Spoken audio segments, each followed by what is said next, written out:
Obviously చాలా experiences ఉంటాయి, చాలా సరదాగా ఉండేవి, ప్రేమగా ఉండేవి ఇవన్నీ. బట్ నాతో స్టిక్ అయిన ఒక experience like teacher student experience ఒకటి ఉంది. ఏంటంటే బహుశా నాది 10th అయిపోగానే 2006-07 సమ్మర్ హాలిడేస్లో మనం మళ్ళీ శ్రీకృష్ణ చరిత్ర ప్రింటింగ్ అది చేసి ఆ ఫారాలు అవి లాగుతూ ఈ పనులన్నీ చేస్తూ ఉంటే 2000 నాది 10th కంప్లీట్ అవ్వగానే వచ్చిన summer holidays time right.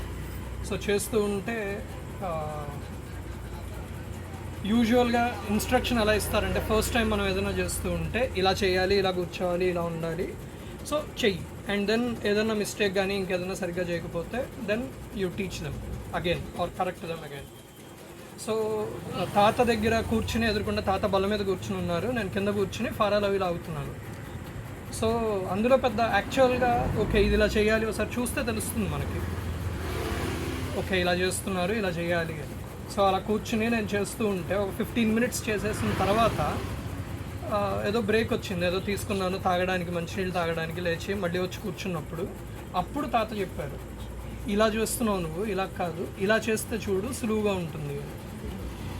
So ఇమ్మీడియట్గా ఆ చిన్న change it made actually lot of sense. అది ఫస్టే మనకి డీటెయిల్డ్ ఇన్స్ట్రక్షన్ ఇస్తే ఇది కూడా మనకి తెలియదా, ఇది ఏముంది చాలా తేలిగ్గానే ఉంది కదా అని అనుకుంటామేమో. బట్ దెన్ ఒకసారి చేసిన తర్వాత టెక్నిక్ అప్పుడు నేర్పిస్తే then it made a huge difference. అంటే ఇమ్మీడియట్గా అర్థమైపోయింది ఆ కూర్చునే పద్ధతి దగ్గర నుంచి, దానికి లాగే పద్ధతి దగ్గర నుంచి ఇవన్నీ. సో అది ఒక యునీక్ టీచింగ్ ఎక్స్పీరియన్స్ లాగా స్టిక్ ఆన్ అయిపోయింది. అండ్ ఐ థింక్ అక్కడ నుంచి it changed the way I started learning things. ముందు ఏదైనా ఒకటి చేయాలి అని అంటే ముందు ఒకసారి చేసి ఒక రఫ్ డ్రాఫ్ట్ ఏదో ఒకటి రాసేసి ఇవాళ కూడా అది చేసినప్పుడల్లా అనుకుంటా, ఓకే అప్పుడు తాత ఇలా చెప్పారు, అది ఇంకా నడుస్తోంది అని. ఎవ్రీ టైమ్ ఇట్ స్ట్రైక్స్ మీ కి ముందు ఒక థాట్ రాగానే ఒక రఫ్ డ్రాఫ్ట్ రాసేయడం, ప్రపోజల్లో ఒక మాట అనుకోగానే then you can correct it.